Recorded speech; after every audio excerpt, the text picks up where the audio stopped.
G2G contract के द्वारा, bilateral trade बढ़ गई 27%। तो यूनुस साहब जैसे आपने कहा is closely linked to the जमात, और जो इस्टेब्लिशमेंट होता है वो उसी को हेल्प, उसकी मदद करेगा जो उनके नज़दीक है। मेरे विचार में जिस तरह हम चाहते हैं कि हमारी नीति में स्ट्रेटेजिक ऑटोनॉमी हो, कि हम यूएस के साथ भी अच्छे रिश्ते बनाएं, रशिया के साथ भी बनाएं, चीन के साथ भी बनाएं, इसी तरह हमारे क्षेत्र में सब हमारे जितने भी नेबर्स हैं, जितने भी हमसाय मुल्क हैं, वो सब चाहते हैं कि स्ट्रेटेजिक ऑटोनॉमी हो।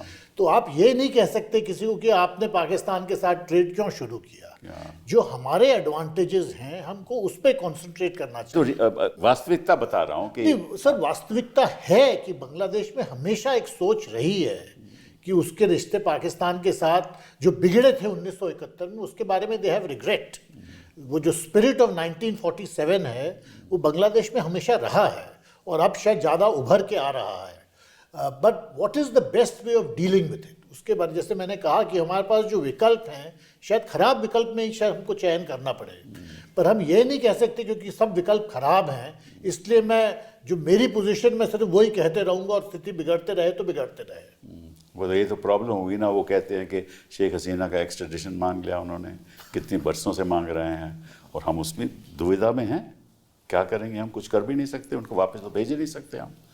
ये तो हो ही नहीं सकता कि भाई एक्सट्रेडिशन मान के हम शेख हसीना को वापस भेजें, ये तो हो ही नहीं सकता। तो हमारे रिश्ते कैसे ठीक होंगे फिर? ये प्रॉब्लम है ना। देखिए, बांग्लादेश हिंदुस्तान की जो रिलेशनशिप है उसका इतिहास ऐसा है कि अगर 5 मुद्दे होते हैं और हम उनको 5 को रिजॉल्व कर देते हैं तो छठा आ जाता है। तो ऐसा कभी हुआ नहीं है कि हमने सारे के सारे, मैं खुद था, लैंड बाउंड्री एग्रीमेंट, वो तो आपने बड़ी जबरदस्त 2015 में लैंड बाउंड्री एग्रीमेंट सेटल किया शेख हसीना की वजह से। तो वो सोच गैंजीज वाटर ट्रीटी, जो मतलब हो सकता है किया 3 बीघा, मतलब 50 चीजें। तीस्ता नहीं हुआ 2011, तीस्ता नहीं हुआ, तीस्ता में पानी नहीं है, कहाँ से होगा? पर अगर आप ये मान के चलें तो अगर ममता बनर्जी हैं, उनसे भी वेस्ट बंगाल से पूछना है, सिक्किम से पूछना है।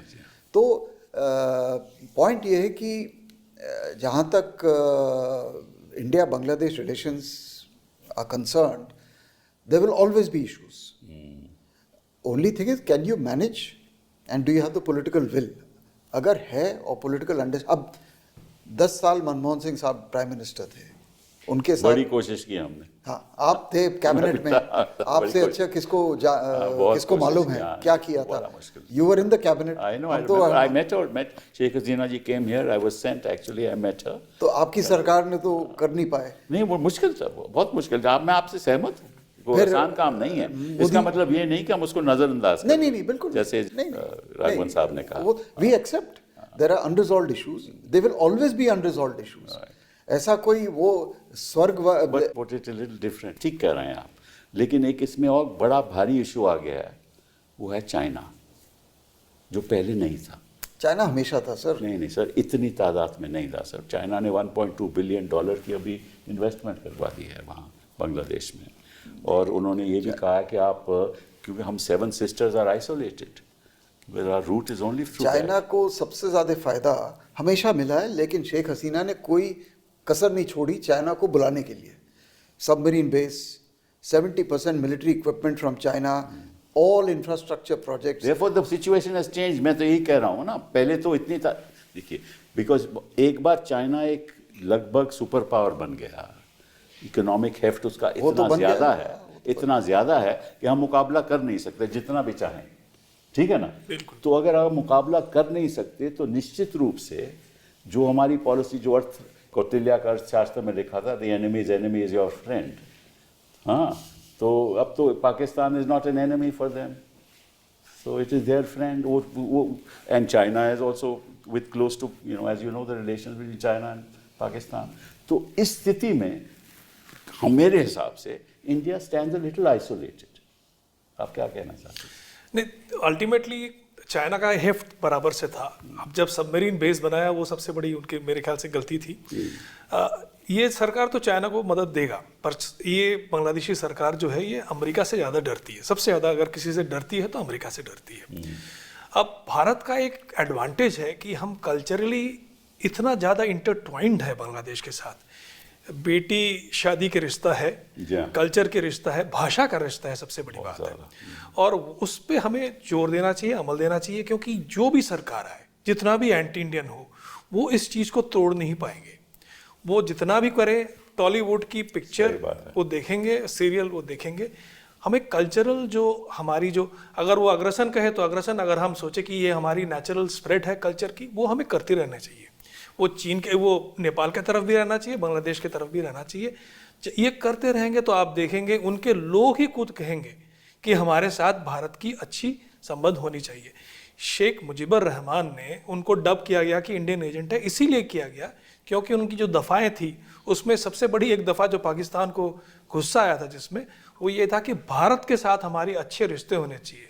हम क्यों गेहूँ वेस्ट पाकिस्तान से उतना दूर से समुद्री पथ में लेके आएंगे, जबकि हमें बगल से पश्चिम बंगाल से चावल मिल सकता है।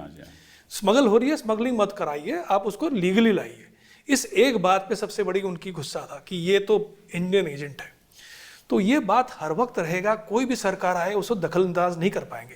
50,000 टन वो ज़्यादा दर में उन्होंने पाकिस्तान से खरीदी है, साथ ही साथ में उन्होंने 50,000 टन की भारत से खरीदी है, ताकि दाम की संतुलन आए।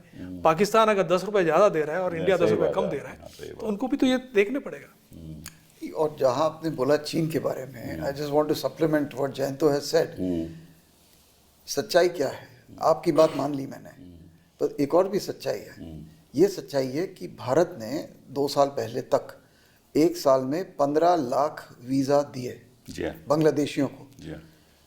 चाइना से पूछ लेते हैं उन्होंने कितने दिए, और चाइनीज़ एम्बेसी के सामने कितने बांग्लादेशी खड़े होते हैं वीज़ा के लिए, और इंडियन एम्बेसी के सामने कितने खड़े होते हैं वीज़ा देने के लिए।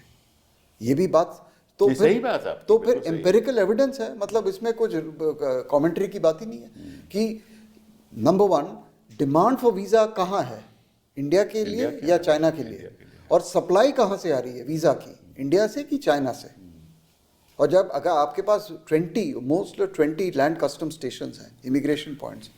प्रॉब्लम हमारी ये है, मैं आपको जो मैं सोचता हूँ, जो सच्चाई भी है, कि अगर हमारी इफ़ वी हैड प्रोग्रेस्ड, हमारी उन्नति जैसे चाइना कर रहा था होती, हमारा इकोनॉमिक आर्थिक स्थिति बेहतर होती, तो हमारी जो पावर टू बार्गेन भी बेहतर होती।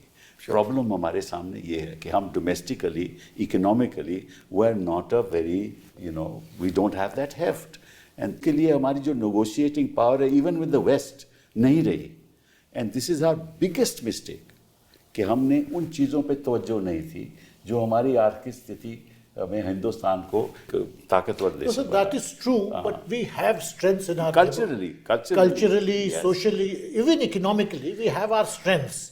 और ये सोचने की जगह कि चाइना क्या कर रहा है, क्योंकि चाइना के जो इंफ्रास्ट्रक्चरल स्ट्रेंथ्स हैं या मैन्युफैक्चरिंग स्ट्रेंथ्स हैं, we don't have, so we should try to compete everywhere. पर मेरी राय में to play to our strengths we have to have a broader relationship. अगर आप बांग्लादेश के साथ बहुत ज़्यादा सिक्योरिटाइज कर देंगे अपनी relationship, then you will not be able to make progress. क्योंकि पाकिस्तान के साथ हमारी सबसे बड़ी जो चुनौती ये है कि रिलेशनशिप इतनी सिक्योरिटाइज हो गई है that you can not use your economic strength और योर कल्चरल स्ट्रेंथ। वो नहीं होना चाहिए, तो वो बांग्लादेश के साथ नहीं होना चाहिए। सही बात है। और उसमें अगर we have to, if we have, it doesn't matter if it takes time. जैसे मैंने कहा, कभी कभी चैन में हमको सिर्फ खराब विकल्प मिले तो थोड़ा समय हमको देना चाहिए भी बांग्लादेश को, let it find its way again. एक और भी दूसरी भी बात है कि कोई भी देश नहीं चाहता कि कोई और देश उनके ऊपर इतना हावी हो जाए। जी, हालांकि वो नज़दीकी रखेंगे चीन के साथ, लेकिन इतना भी उनको लगेगा कि ऐसा ना हो कि सारी इकोनॉमी चीन के हाथ में चले जाए। तो ये भी हमारे एक एडवांटेज